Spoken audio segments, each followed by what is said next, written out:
ओम नमो भगवते वासुदेवाय नमः।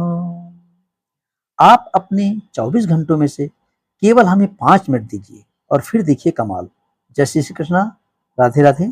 आज की भागम भाग जिंदगी में हमें अपने ही घर में रखी गीता, रामायण जैसे महाकाव्य पढ़ने का समय ही नहीं मिलता। इसलिए दोस्तों, मैं अपने इस चैनल पर प्रतिदिन गीता का एक श्लोक और उसका अर्थ पढ़कर सुनाऊंगा।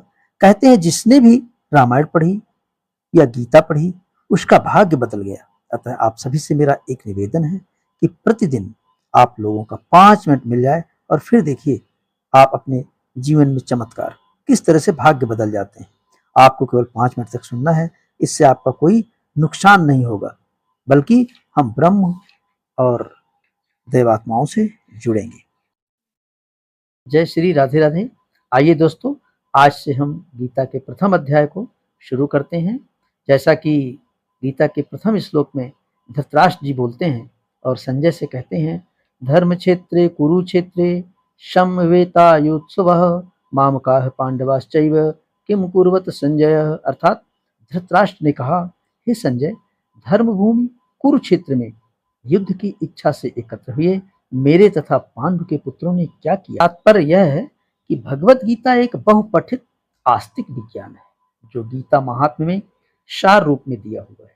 इसमें यह उल्लेख है कि मनुष्य को चाहिए कि वह श्री कृष्ण के भक्त की सहायता से संवीक्षण करते हुए भगवत गीता का अध्ययन करे और स्वार्थ प्रेरित व्याख्याओं के बिना उसे समझने का प्रयास करे। अर्जुन ने जिस प्रकार से साक्षात भगवान कृष्ण से गीता सुनी और उसका उपदेश ग्रहण किया, इस प्रकार की स्पष्ट अनुभूति का उदाहरण भगवत गीता में ही है।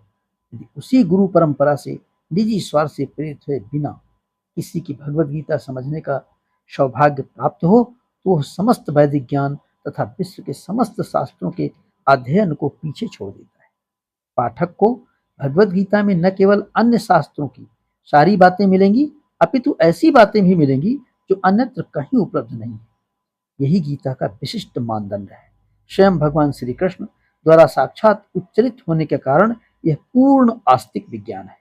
महाभारत में वर्णित धृतराष्ट्र तथा संजय की वार्ताएं इस महान दर्शन के मूल सिद्धांत का कार्य करती हैं। माना जाता है कि इस दर्शन की प्रस्तुति कुरुक्षेत्र के युद्ध स्थल में हुई, जो वैदिक युग में पवित्र तीर्थ स्थल रहा है।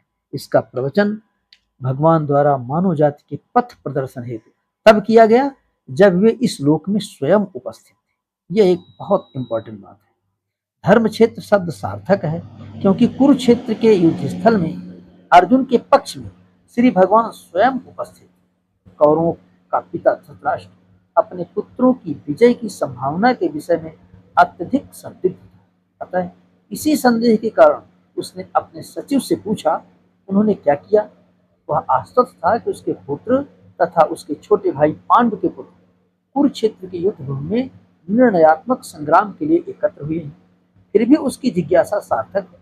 वह नहीं चाहता था कि भाइयों में कोई समझौता हो, अतः वह युद्ध भूमि में अपने पुत्रों की नियत यानी भाग्य और भावी के विषय में आश्वस्त होना चाह रहा था, क्योंकि इस युद्ध को कुरुक्षेत्र में लड़ा जाना था, जिसका उल्लेख वेदों में स्वर्ग के निवासियों के लिए भी तीर्थ स्थल के रूप में हुआ है।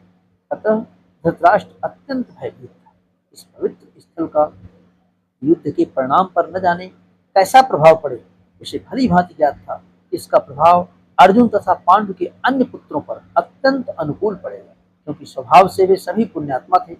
संजय श्री व्यास का शिष्य था, अतः उनकी कृपा से संजय धृतराष्ट्र के कक्ष में बैठे बैठे कुरुक्षेत्र के युद्ध स्थल का दर्शन कर सकता था।